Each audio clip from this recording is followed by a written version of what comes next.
बिस्मिल्लाहिर्रहमानिर्रहीम। अस्सलाम वालेकुम। मेरा नाम उल्फत शाहीन है। मेरी शादी मोहम्मद शोएब अयूब से तकरीबन 5.5 साल पहले हुई है। मोरका 11 मई 2021 को मेरे शौहर शोएब अयूब ने मुझे रात को खाने में जहर मिला कर दिया और उसके बाद रात को शोएब अयूब ने और उसके वालिद मोहम्मद अयूब ने मुझे तशद्दुद का निशाना बनाया, मुझे मारा पीटा, जिसकी वजह से मेरा स्कल बोन में फ्रैक्चर हो गया और उसके अलावा मेरे मुंह पे और मेरे बाकी जिस्म पे भी चोटों के निशान नुमाया है, जो कि मेडिकल एग्जामिनेशन में सारी रिपोर्ट्स क्लियर आई हैं। अब इंसाफ की उम्मीद लेकर मैं पहले थाना एयरपोर्ट गई हूँ। वहाँ पे मैंने SHO से बात की है कि मेरे साथ ये वाक़या हुआ है, मुझे इंसाफ दिया जाए। उन्होंने मेडिकल करवाने का कहा, मैंने उनके कहे के मुताबिक सारा मेडिकल करवाया। जब मेडिकल की रिपोर्ट्स आ गई तो उन्होंने कहा कि ये इसके खिलाफ हम FIR नहीं कर सकते। अगली उम्मीद मेरे पास CPO साहब की थी। जब मैं अपनी अपील लेके CPO साहब के पास गई हूँ, उन्होंने SHO साहब को हुक्म दिया है कि इनकी FIR दर्ज की जाए। जब हम दोबारा थाना SHO के पास गए हैं, थाना एयरपोर्ट के SHO के पास गए हैं, तो उन्होंने हमें ये कहा है कि CPO साहब ने मुझे कोई FIR देने का हुक्म नहीं दिया, इसलिए मैं अभी FIR नहीं दे सकता। अगर उन्होंने मुझे दोबारा हुक्म दिया तो मैं FIR दे दूंगा, वरना मैं इस पर कोई कार्रवाई नहीं कर सकता। CPO साहब की तरफ से भी नाउम्मीद होने के बाद अगली दफ़ा हम कोर्ट के पास गए हैं। कोर्ट में हमने 22A की एप्लीकेशन दी है, जिसके ऑर्डर्स मेरे पास मौजूद हैं, जिसमें जज साहब ने कहा है कि 154 CRPC के तहत आप FIR दें और कॉग्निजेबल ऑफेंसेस हुए हैं जिनके तहत आप FIR दें और मुकदमा दर्ज करें। ये ऑर्डर्स लेके हम PS एयरपोर्ट में SHO साहब के पास गए हैं और उनको हमने ये ऑर्डर्स दिए हैं। सुबह उनको रिसीविंग करवाई है।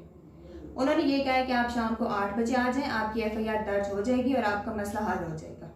जब हम रात को 8 बजे पहुंचे हैं तो वहाँ पे SHO साहब मौजूद नहीं थे। हमने उनसे रब्ता करने की कोशिश की, वो मुसलसल नंबर अपना बिजी कर देते हैं। IO से जब हमारी बात हुई है तो उन्होंने कहा है कि ऑर्डर्स SHO साहब ने रिसीव किए हैं, तो जो हमें हुक्म SHO साहब देंगे हम उसके मुताबिक कार्रवाई करेंगे, हम खुद से कोई कार्रवाई नहीं कर सकते। मेरा सवाल सिर्फ ये है कि रियासत मदीना में जहाँ पे औरतों के हकूक़ की बात की जाती है, मैं एक मजलूम औरत हूँ, मेरे साथ जुल्म हुआ है, मुझे जहर देने की कोशिश भी की गई है, जान से मारने की कोशिश भी की गई है और तशद्दुद का निशाना भी बनाया गया है। मैं सिर्फ इंसाफ की उम्मीद लेके हर फोरम पे गई हूँ, निचले फोरम से लेके हाई कोर्ट तक गई हूँ मैं। अब कोर्ट के ऑर्डर्स आने के बावजूद थाना एयरपोर्ट के SHO साहब जो है वो FIR देने से इनकारी हैं। क्या SHO साहब की इतनी पावर है कि वो जज के ऑर्डर्स को भी नामंजूर कर दें, CPO साहब के ऑर्डर्स को भी नामंजूर कर दें? इस नामंजूरी के बाद जो हमें वो सुबह से लेके शाम तक ज़लीलो ख्वार कर रहे हैं, मैं एक औरत होने के नाते कहाँ तक ज़लीलो ख्वार होंगी? मेरी इंसाफ की फरहमी के लिए मेरी आवाज़ या मेरी दादरसी कहीं पे भी नहीं की जा रही, बल्कि मजलूम होने के बावजूद पुलिस वाले मुझ पर और जुल्म कर रहे हैं। अब हमने प्राइम मिनिस्टर साहब से भी कांटेक्ट करने की कोशिश की है, लेकिन अभी तक हमारा कांटेक्ट उनसे नहीं हुआ। अगर वज़ीर आज़म साहब से हमारी बात नहीं होती तो क्या हमारी दादरसी नहीं की जाएगी? जिनकी अप्रोच वज़ीर आज़म साहब तक है, क्या सिर्फ उन्हीं को इंसाफ मिलेगा? हमारे कोर्ट के फैसले के बावजूद अगर हमें इंसाफ नहीं मिल रहा तो हम कहाँ जाएं?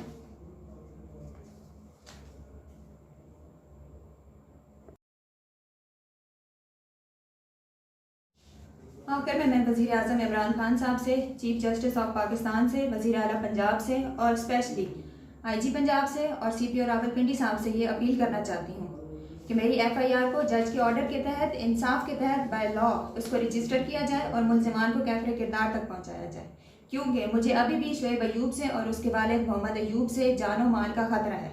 वो अभी भी धमकियाँ दे रहे हैं और किसी भी टाइम पे मुझे जान से मार सकते हैं।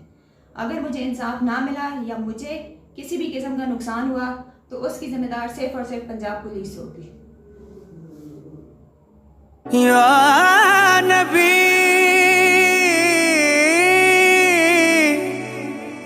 या नबी सल्लू अलैहि व आलिहि